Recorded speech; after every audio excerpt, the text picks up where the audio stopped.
Si usted ha tenido la bendición de criar hijas, probablemente ha tomado algún tiempo a lo largo de los años con ellas en su regazo, leyéndoles lo que llamamos cuentos de hadas.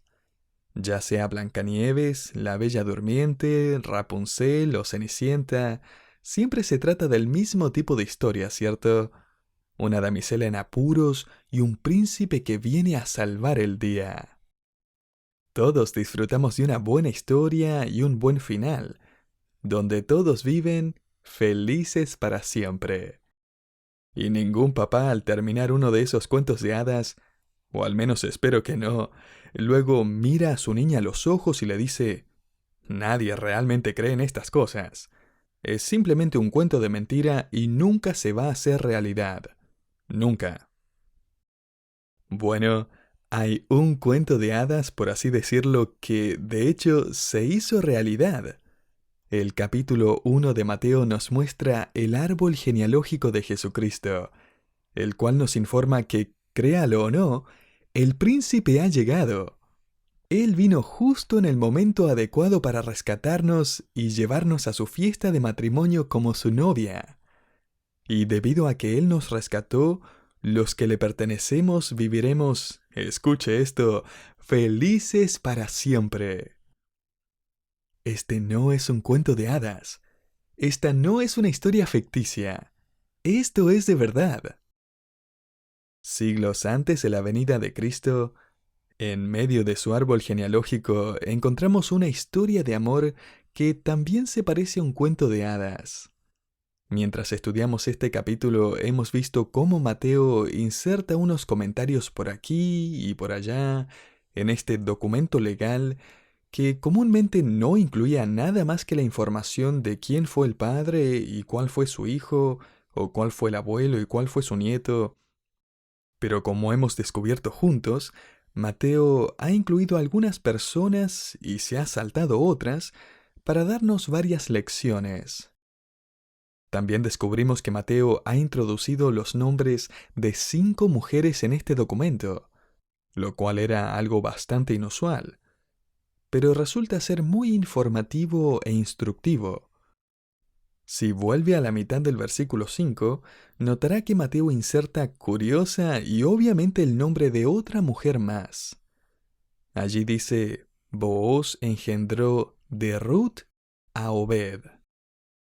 Y quizás se pregunte, ¿por qué mencionar aquí el nombre de esta madre en particular?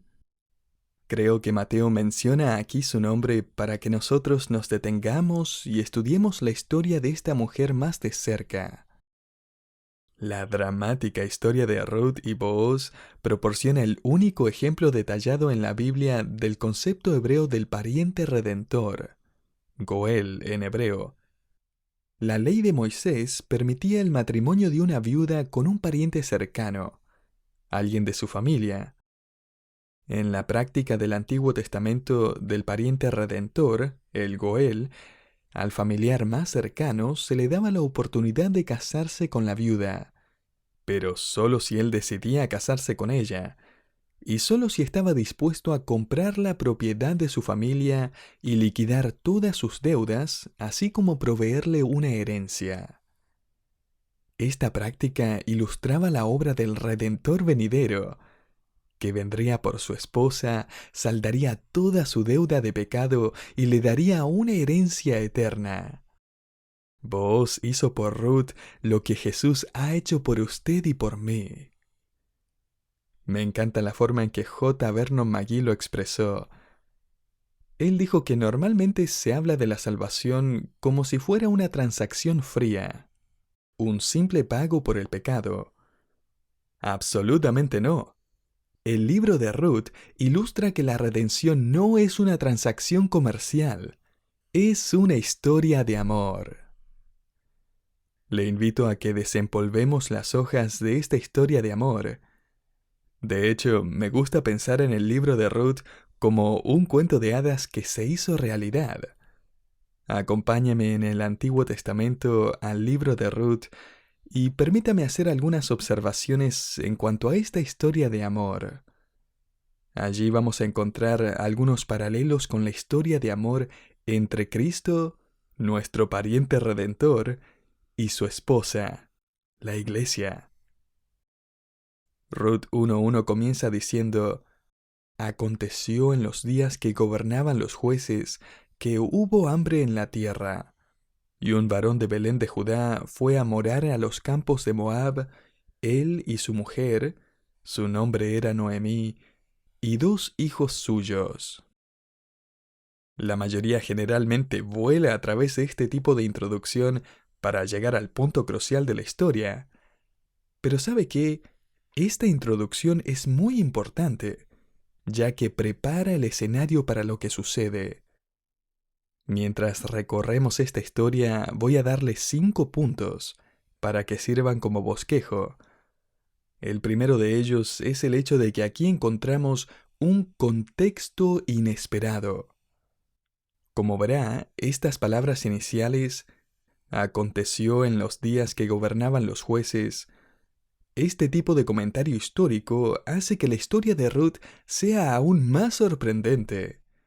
De hecho, si mira el último versículo del libro de los jueces, notará cómo eran esos días. El último versículo del libro de jueces dice: En estos días no había rey en Israel, cada uno hacía lo que bien le parecía. Jueces 21:25. Estos no eran los días en que la gente ayudaba a las viudas. Estos no eran los días de carácter moral y relaciones puras en Israel. Estos no eran los días en que se adoraba y se obedecía a Dios. Estos no eran los días en que los granjeros seguían la ley de Moisés y dejaban las esquinas de sus campos sin cosechar para que la gente pobre, incluidas las viudas, pudieran cosecharlas y sobrevivir. Estos no eran los días en que la gente estaba dispuesta a regalar algo. Estos eran los días de los jueces. Y los días de los jueces eran los días cuando todos hacían lo que bien les parecía. Pero este no era el caso de un granjero en particular. Él fue ese raro individuo que durante estos días siguió la ley de Dios. Y digo todo eso para que vea que nunca es un momento fácil para vivir de la manera correcta.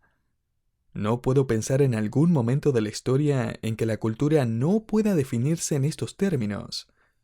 Cada uno hacía lo que bien le parecía.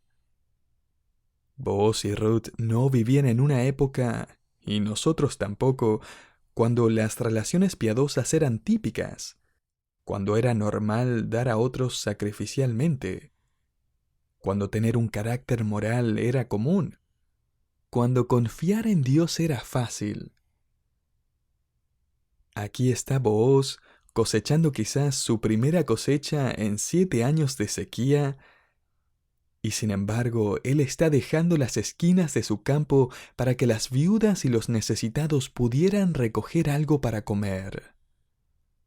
No siempre es fácil hacer lo correcto, pero hacer lo correcto siempre es correcto. Así que desde el principio, esta historia de amor tiene un contexto inesperado. En segundo lugar, esta es una pareja bastante inusual. Aprendemos en el capítulo 1 que Ruth es moabita. Ella es una chica pagana, con un pasado idólatra. De hecho, de acuerdo con la ley de Moisés, a los moabitas nunca se les permitía entrar al recinto del tabernáculo para adorar. Más allá de eso, sabemos muy poco sobre el pasado de Ruth. Se nos da más información sobre Booz.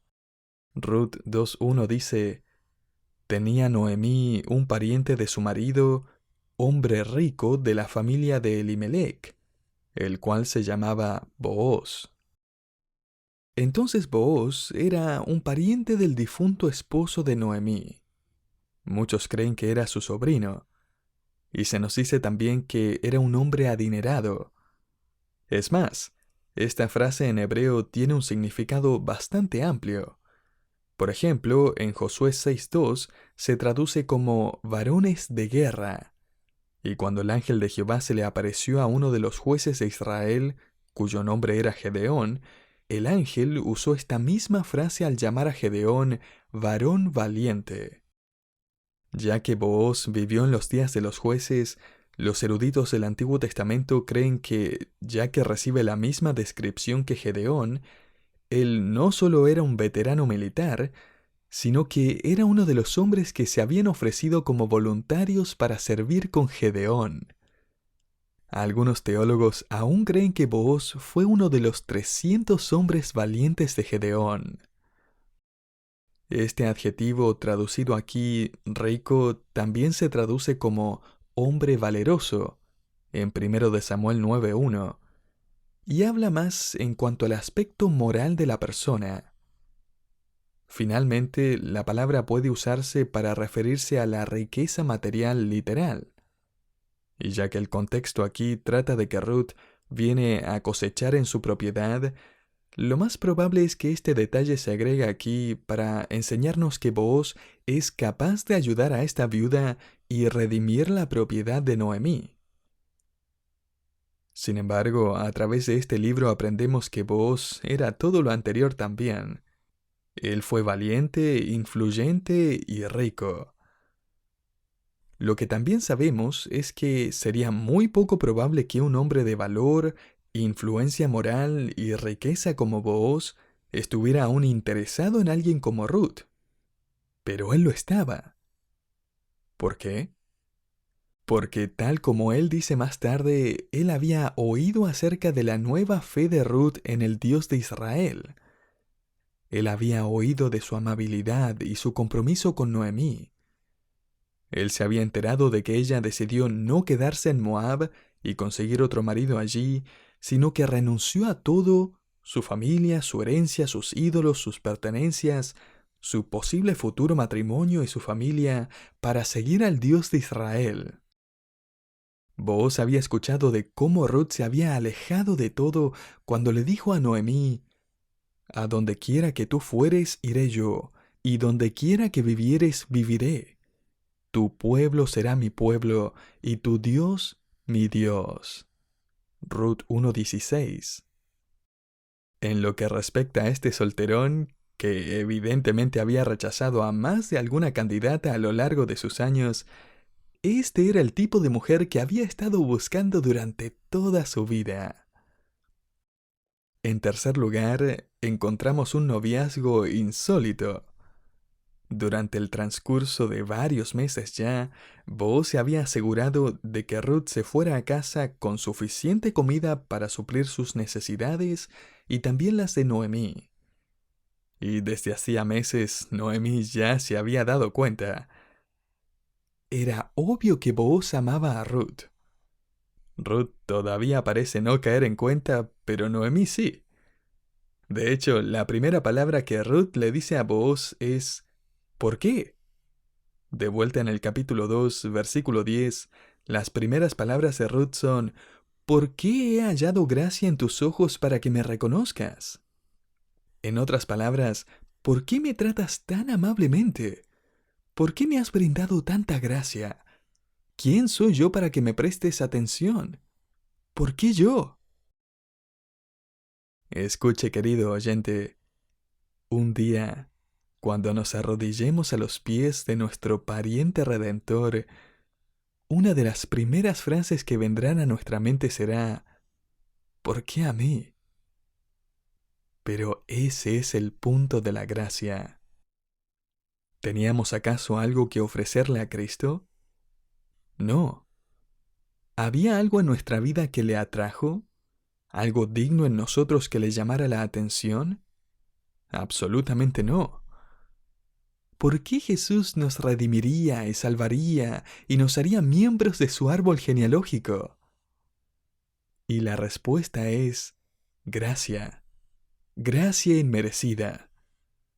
Sublime gracia del Señor que a un infeliz salvó.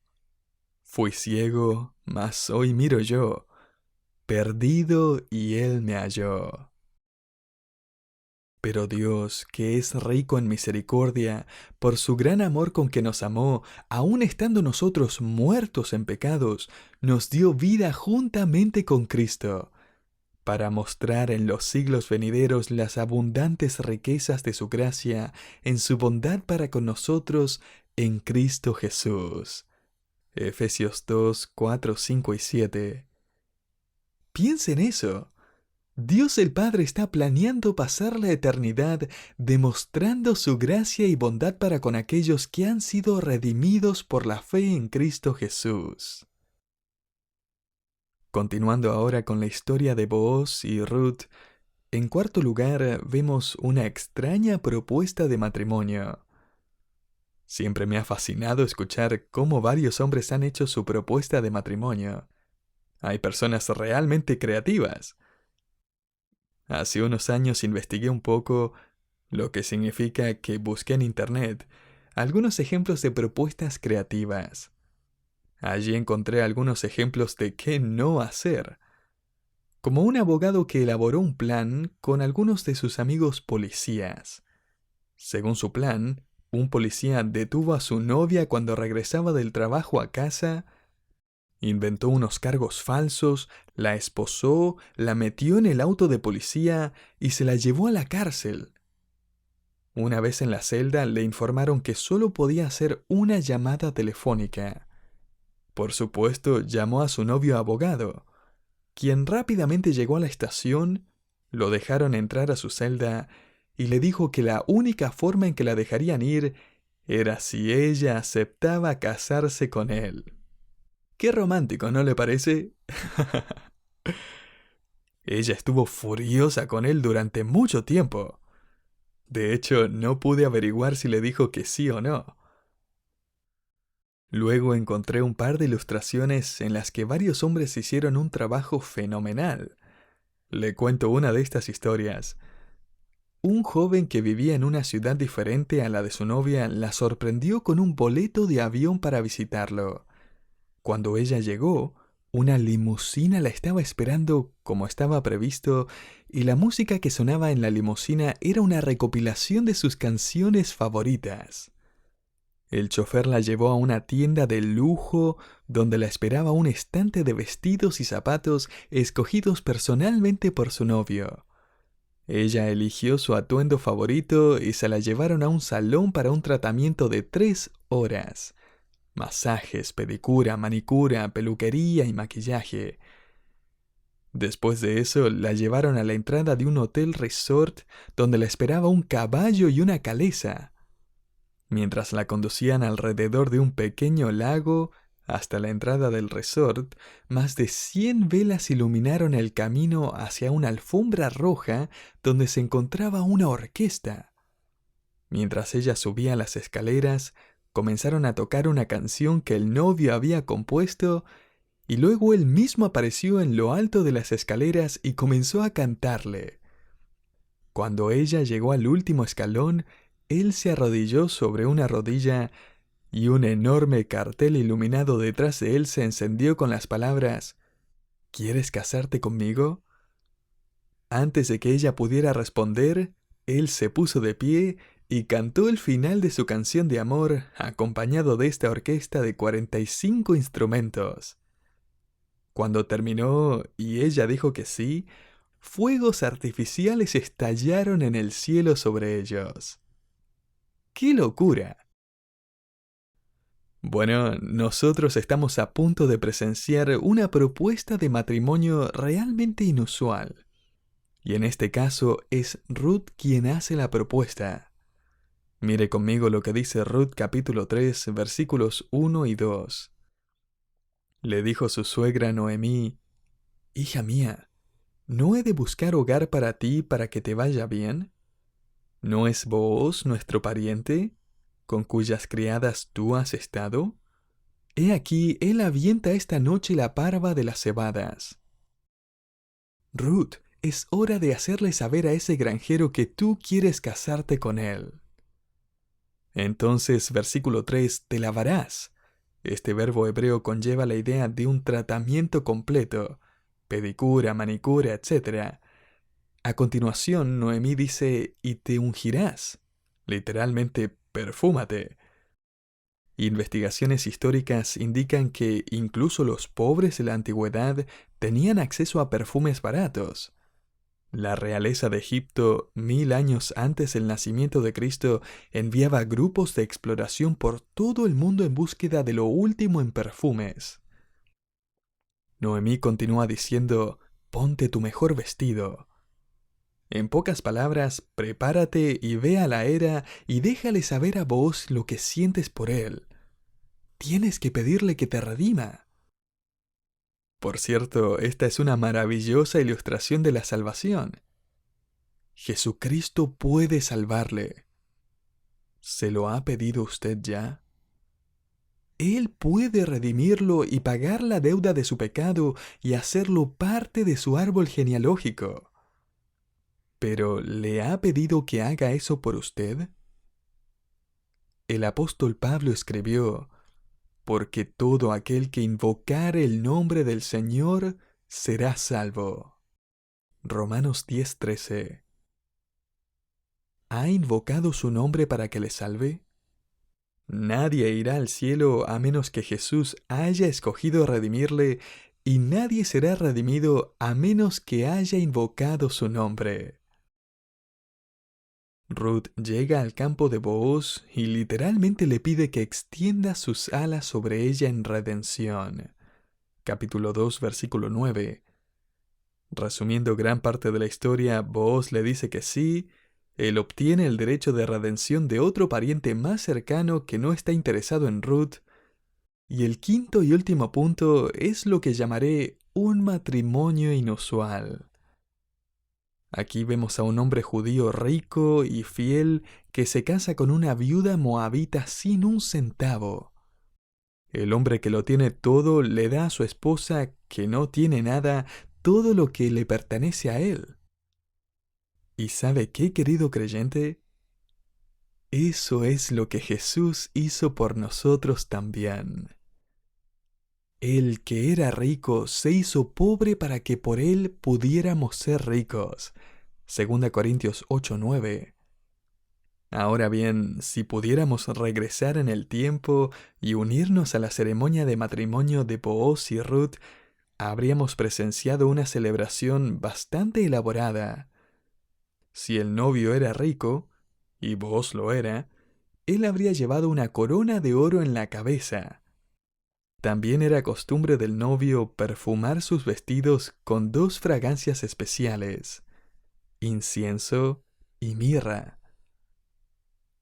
Mire, aquí está Booz, una gran ilustración de nuestro pariente redentor, que eventualmente nació del linaje de Ruth y Booz. Siglos más tarde, nuestro pariente redentor recibió la visita de los magos del Oriente que llegan a su casa y le dieron regalos de oro, incienso y mirra. Regalos dignos de un novio que había venido a redimir a su novia.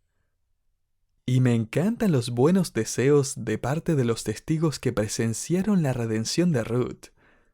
En el versículo 11 del capítulo 4 de Ruth, leemos que le desearon a esta pareja recién casada que se volvieran famosos en Belén. Y sí que lo harán. Ese deseo se convirtió en realidad. Booz y Ruth se convertirán en los bisabuelos del rey David. Más importante aún, ellos se convirtieron en parte del árbol genealógico de nuestro gran pariente redentor venidero, el Mesías, Jesucristo nuestro Señor. Cuando solía leerles estos cuentos de hadas a mis hijas, siempre comenzaba con las palabras, érase una vez. Y casi todos los cuentos que puedo recordar terminaban con las palabras, y vivieron felices para siempre. Y no puedo evitar pensar en lo apropiadas que son esas palabras para todos nosotros, que hemos sido redimidos por nuestro príncipe, el Señor Jesús. Cada uno de nosotros viviremos felices para siempre. Sin importar cuán desafiante sea nuestra historia en este momento, a pesar de lo doloroso o decepcionante, sorprendente o difícil que sea la vida, De hecho, para el creyente, las palabras finales de su biografía, después de su último aliento, su historia terminará con estas mismas palabras: y vivió feliz para siempre, regocijándose eternamente en la presencia de su Padre eterno, hallando paz y consuelo en la presencia de su maravilloso consejero, rescatado por fin y traído a casa por su príncipe de paz. Permítame señalar una cosa más. En la última página de cada uno de esos cuentos de hadas que le leí a mis hijas, habían dos palabras finales: el fin. Pero no para usted, no para la novia de Cristo. Nunca habrá un final para su felices para siempre. ¿Por qué? Porque nuestro pariente redentor vino a nacer en este mundo, pagó la deuda de nuestro pecado y nos ha dado vida eterna. Así que las últimas palabras en la última página de la biografía de cada creyente no van a ser las palabras "el fin". En su lugar estará escrito: y vivieron felices para siempre. Querido creyente, nosotros viviremos felices para siempre.